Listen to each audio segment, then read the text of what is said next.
আসসালামু আলাইকুম। নতুন একটা ভিডিওতে সবাইকে স্বাগতম। আশা করি সবাই ভালো আছেন। আমি ভালো আছি আলহামদুলিল্লাহ।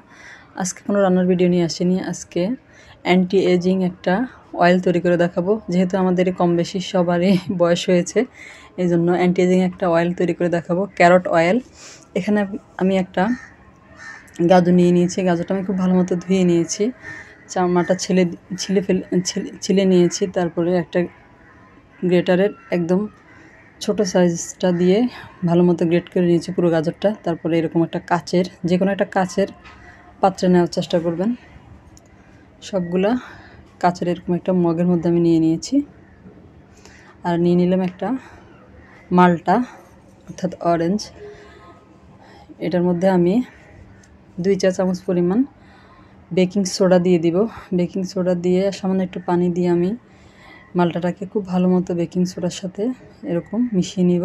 এরপর পানি দিয়ে কয়েকবার মালটাটাকে বেকিং সোডার পানির মধ্যে ঘুরিয়ে ঘুরিয়ে এরপরে পানি দিয়ে ভালো মতো ধুয়ে নিব। এতে করে মালটার চামড়ার মধ্যে যে তেতো ভাবটা থাকে বা একটু জলার যে ভাব থাকে, ওটা কিন্তু পরবর্তীতে আর আপনার তেল বানানোর পরে আসবে না। পানি দিয়ে আমি 3-4 বার ভালো মতো ধুয়ে নিয়েছি। এরপরে একটা শুকনো পরিষ্কার কাপড় দিয়ে ভালো মতো মুছে নিয়েছি। তারপরে গ্রেটারের চিকন সাইড দিয়ে আমি গ্রেট করে নিব মালটার চামড়াটা। শুধু চামড়া ব্যবহার করতে হবে এখানে। এভাবে আমি পুরোটাই করে নিলাম। তারপরে এই চামড়াটুকু আমি সেই গাজরের সাথে নিয়ে নিব। এই অ্যান্টি এজিং ক্যারট অয়েলটা আপনার মুখের দাগ ছোপ দূর করতে, তারপরে বয়স হলে যে ছাপটা পড়ে ওটা দূর করতে খুব ভালো কাজ করে। আর এটা একটা ভাইরাল রেসিপি। আর এখানে আমি নিয়ে নিলাম অলিভ অয়েল। আমি মেরিলের অলিভ অয়েলটা ব্যবহার করেছি। আপনারা যে কোনো ব্র্যান্ডের অলিভ অয়েল ব্যবহার করতে পারেন। আর সাথে আমি দিয়ে দিব একেবারে অর্গানিক নারকেল তেল। এখানে আমি অলিভ অয়েল দিয়ে দিয়েছি আর দিয়ে দিলাম নারকেল তেল। তেলটা এমনভাবে দিতে হবে যাতে করে গাজরের যেই গ্রেট করে নিয়েছি ওটার একদম মানে ডুবে থাকে, এরকম অবস্থায় থাকতে হবে। এভাবে নিতে হবে তেল। আর এখানে লাগবে আমার 2টা তেজপাতা। তেজপাতাটা আমি একটা কেচি দিয়ে ছোটো ছোটো টুকরো করে কেটে নিব। তারপর খুব ভালো করে একসাথে সব কিছু মিশিয়ে নিব।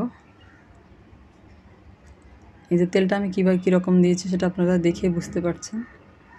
এরকমভাবে দিতে হবে তেল। চাইলে শুধু অলিভ অয়েল দিয়েও করা যাবে, আর চাইলে শুধু নারকেল তেল দিয়েও করা যাবে। তারপর চুলায় একটা প্যান বসিয়ে দিয়েছি। চুলা এখনও ধরায়নি। তারপরে একটা টাওয়াল আমি এরকম কয়েক ভাঁজ করে দিয়ে দিলাম। আর এখানে দিয়ে দিব টাওয়ালের মধ্যে গরম পানি। একদম পুরো পাতিল ভর্তি করে গরম পানিটা দিতে হবে। এর উপরে আমি সেই মগটা রাখবো, কাচের যে মগের মধ্যে আমি এগুলো রেখেছিলাম। আর চুলাটা কিন্তু এই পর্যায়ে আমি ধরিয়ে দিয়েছি। দিয়ে আমি এটা 20 মিনিটের মতো, একেবারে ঘড়ি ধরা 20 মিনিট আমি এটা জাল করে নেব। এর মধ্যে আমি মাঝে মাঝে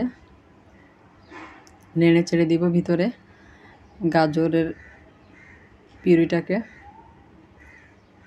20 মিনিট জাল করে নিব এভাবে।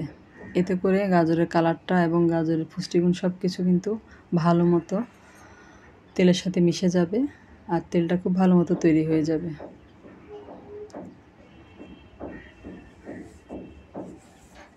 যারা ভিডিওটা দেখতে শুরু করেছেন এখন একটা লাইক দিতে ভুলে গেছেন, তারা একটা লাইক দিয়ে ভিডিওটা কন্টিনিউ করেন। আর যারা আমার চ্যানেলে নতুন আজকে প্রথম ভিডিও দেখছেন, তারা আমার চ্যানেলটা সাবস্ক্রাইব করে পাশে থাকা বেল আইকনটা প্রেস করে দেবেন। এতে করে আমি পরবর্তীতে যত ভিডিও দিব তার নোটিফিকেশন সবার আগে আপনাদের কাছে পৌঁছে যাবে। দেখে বুঝতে পেরেছেন নিশ্চয়ই যে এটা হয়ে গিয়েছে। 20 মিনিট পর আমি চুলাটা বন্ধ করে দিচ্ছি। তারপর এটা খুব ভালো মতো ঠান্ডা করে নিয়েছি। ঠান্ডা করে নেওয়ার পরে আমি একটা স্ট্রেনারের মধ্যে এরকম একটা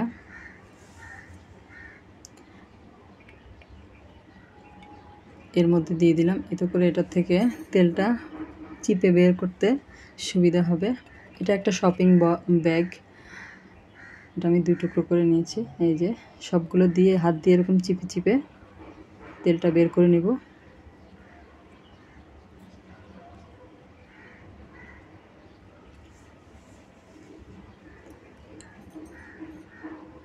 পুরোটা আমার বের করা হয়ে গিয়েছে।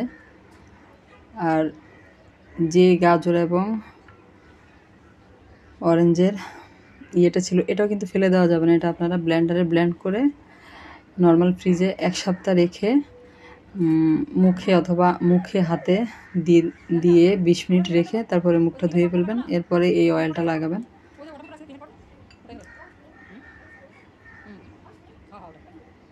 আমি আপনাদেরকে একটু লাগিয়ে দেখাচ্ছি। আমার মেয়ে পাশে এসে দাঁড়িয়েছে দেখার জন্য আমি কি করছি।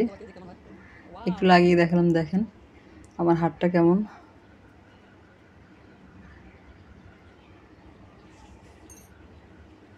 ভিডিওটা আপনাদের কাছে কেমন লাগলো কমেন্ট করে জানাবেন। লাইক, কমেন্ট, শেয়ার, সাবস্ক্রাইব করে আমার পাশে থাকবেন। আর যারা ফেসবুক থেকে দেখছেন পেজে ফলো